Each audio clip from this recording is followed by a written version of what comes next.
And we're back to one of my favorite reality shows on earth. Y'all already know how I am about Love and Hip Hop Atlanta. This is probably one of my most favorite reviews by my team Scotty people, by people, that just watch me, on the random. You know what I mean? Most people love my Love and Hip Hop reviews, so let's just get into it. I love me some Love and Hip Hop Atlanta. I just can't wait to just dig in right about now. So let's just get into it. Jocelyn, she's about 6 months pregnant at this point. She's doing this little photo shoot to try to make it look like, pregnant women can also be sexy, you know what I mean? And I think Jocelyn's whole focus is always about being sexy and all of this stuff, and I just feel like, is there anything else that you care about in your life besides being sexy and being this and being that? I mean, girl, like it's more to life than just being sexy all the fucking time. Like that's all the fuck she ever talks about. Like her whole life is just built around being sexy. It ain't got no other type of substance to it. So I'm just sitting up here like, girl, whatever. But then, she was saying that Stevie J has been doing her wrong for the last couple of months. He's been denying her baby. He don't want to have nothing to do with her and all of that. But I'm just sitting up here looking at her when, at the first 5 minutes, the first 5 seconds of her saying that dumb shit. I'm just looking at her like, Jocelyn, shut the fuck up, because you were the one who was sitting up here calling this man a rapist, just saying all sorts of horrible shit about this man. I mean, Stevie J ain't perfect, but for you to say that he touched Eva and was molesting Eva and Mimi was allowing that shit to happen was a bit much. So any man with some sense wouldn't want to fuck with you based off that alone, because I know I would. You sitting up here accusing me of touching my child. Like, girl, are you serious? You know what I mean? And you think that he's gonna want to fuck with you off that alone? Like, come on now, girl. Like, you got to have more sense than that. And now, when I saw Stevie J, jumping that rope in that gym, I had to pause it. I was like, Lord, give me the strength. Lord, give me the strength. Lord, let me just find a man like Stevie J. Not with the same problems, not with the same issues, not just the same personality, the same build, the same look, just everything. Just God bless me. No wonder Mimi was stupid for his ass for a long motherfucking time. I would be too. Just keeping it all the way 100. That's all I could think about when I saw him jumping that rope. But Jocelyn served him with some papers, and she was like, I mean, there's expenses and everything like that she's gonna need, and her father is gonna take care of it. So then later on, Tommie meets with Stevie J because she feels like since he was there with her during the Peter Street situation, he should be there with her to speak on her behalf. And Jocelyn recently put out an order of protection against Tommie, you know what I mean, because she felt threatened for her life. She was pregnant. She felt like Tommie was gonna do something to her and her child, you know what I mean. So I can't really be mad at Jocelyn for that, but at the same time, as hard as Jocelyn tries to go for bad all the time, I was just real motherfucking surprised that she would try to have an order of protection put out on anybody as hard as she tried to go on folks. So I was just sitting up here like, girl, you that scared of Tommie? But like Stevie J said, Jocelyn is pregnant, and whether or not he's the child's father or not, she still got to be safe on these streets. I mean, she is pregnant, and Tommie is a loose cannon, and she might try to swing on the bitch if they pregnant or not. She'll probably swing on the bitch, and I can't sit up here and say that I don't see that not being true, because I don't put nothing past Tommie. Tommie ass is crazy.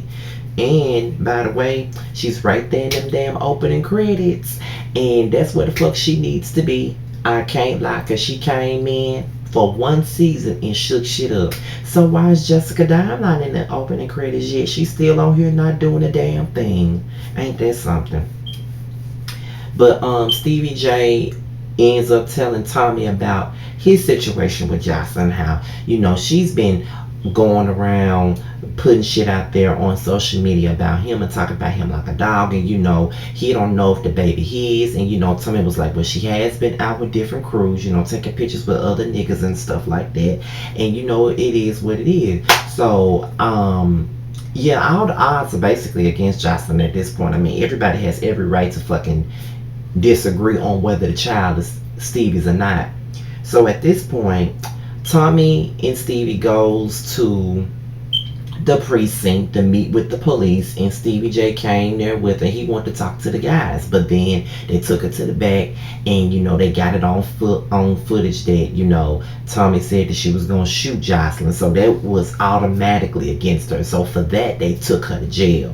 So all she's worrying about is getting bailed out, taking care of her 2 children, and just getting everything together and making sure they're straight. And you know what? To be honest, even though Tommie is a bit of a loose cannon, even though Tommie is crazy as fuck, I'm still rooting for her, because I do think that she wants to fight this situation with Jocelyn, and I do think that she wants to get better, because she does drink a whole lot, and she could be doing a lot more if she wasn't drinking so much. So I do understand Tommie, and I do want her to come up out of this, you know what I'm saying?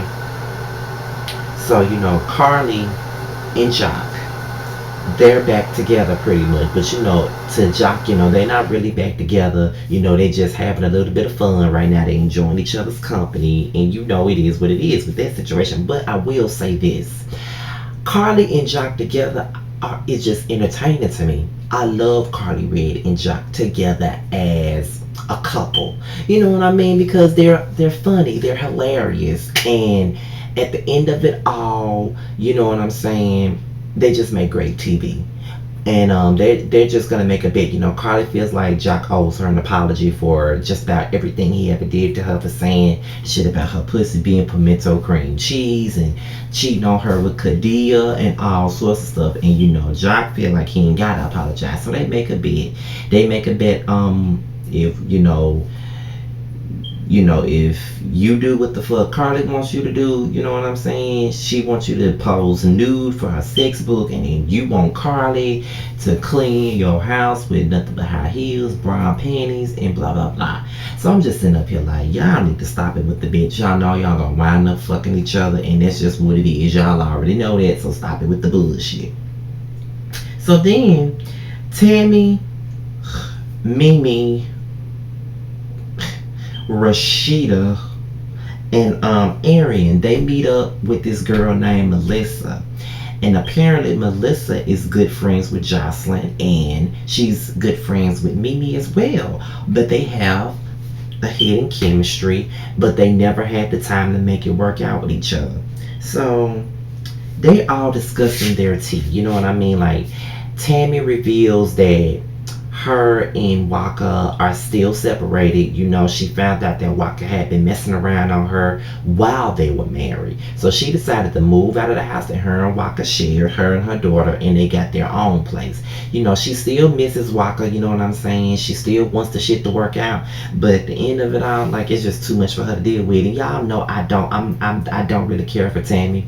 Never really have cared for the bitch, but I can say that I do understand it, because when you love somebody, no matter how many things that they do to you, you still want the shit to work out. But at the same time, you just got to let them know when enough is enough. And I think that Tommie has reached her breaking point. But you can't be walking around here saying enough is enough and you still gonna get this nigga a chance. And that brings me to Georgia Prune. She's sitting up here talking about her relationship with Kirk is in the dumps, because of the way that he doesn't care for how she's running her business and not juggling being a mom and a wife all at the same time, and in the way that he wants her to do it. And I'm just sitting up here like, girl, Prune, shut the fuck up. Like, seriously, like, don't nobody really care. I don't even know why they still on the show. Y'all know that I don't care for Rashida, period. Y'all know I don't care for that bitch. So I really ain't gonna have much to say about her that's nice.